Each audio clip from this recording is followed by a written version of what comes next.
Hello and welcome to this quick take tutorial focusing on Vivado Design Suite, Design Simplified. This video discusses IP, top level, shared clocking and reset logic, and transceiver debug.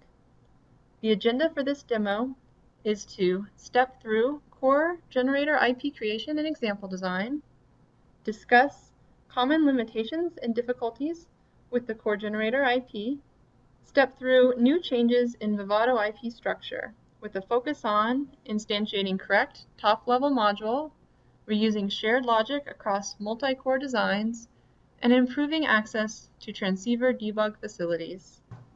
We will then discuss the benefits of these changes. The RZOWI core was used as the initial pilot for these changes, so we will be using this core as our example today. Let's take a look at generating the core in Core Generator.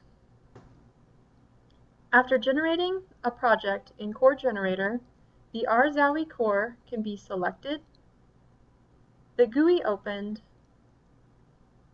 core options selected, and then generate the core files. In the Core Generator project directory, a core netlist is created. There is also a core directory created, and inside we find the example design directory and example implementation and simulation directories.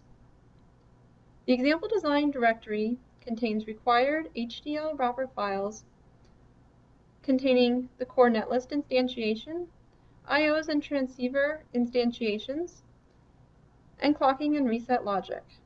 The example design UCF contains both timing constraints for the core netlist and also example design timing constraints. The ISE core generator top level was often not what you wanted to actually instantiate in your design.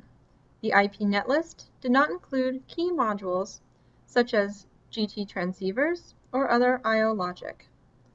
But the top level example design could not be directly instantiated in customers' full designs, as it often included built-in self-test modules, loopback, or other example logic. Clocking and reset logic shared between multiple cores was often spread across multiple files, or as seen in the case of GT common modules embedded into lower levels of the file hierarchy. This makes for numerous HDL changes, and those changes have to be redone when the core is updated. Transceiver level status and debug control pins are not available at core top level, and changes require going down into transceiver level wrapper files. In Core Generator, one UCF was generated that included example design and core level constraints. The user had to manually pick and choose which constraints to keep and often had to replicate constraints for each instantiation of the core. Now, let's take a look at the changes to the IP structure being made in Vivado to address these difficulties. Here I have a Kintex 7 Vivado project open. The RZOWI core can be selected from the IP catalog, the GUI opened, and the core options selected. This is the option here to include shared logic. Some examples of what shared logic might be included in various IP include clocking and reset logic, transceiver GT common modules, and I/O delay controllers. In the schematic view, the core ports reflect the level of hierarchy we want to instantiate. With included shared logic in core selected, the GT common block is included in the core, and you can see that the clocks are provided as outputs from the core. This clock logic is included internal to the core top level. When included shared logic in the example design is selected, you can see that the common clock ports have shifted to be inputs. For the case of multiple cores, you can generate one core with the shared logic included and connect the shared logic outputs to the shared logic inputs of a second core generated without the shared logic included. This checkbox here allows the user to select the additional transceiver control and status ports to be brought up to the core top level. Note the increase in ports. I will go ahead and generate a core with shared logic and transceiver control and status ports included in the core top level.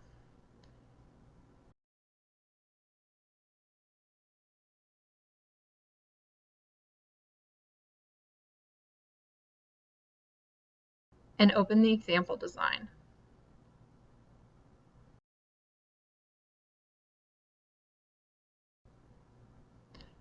Let's take a look at the file hierarchy of the example design.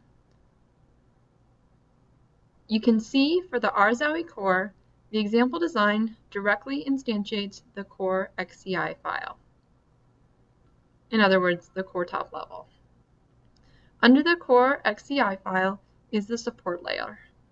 The support layer contains support files that include common clocking, reset, and shared GT logic.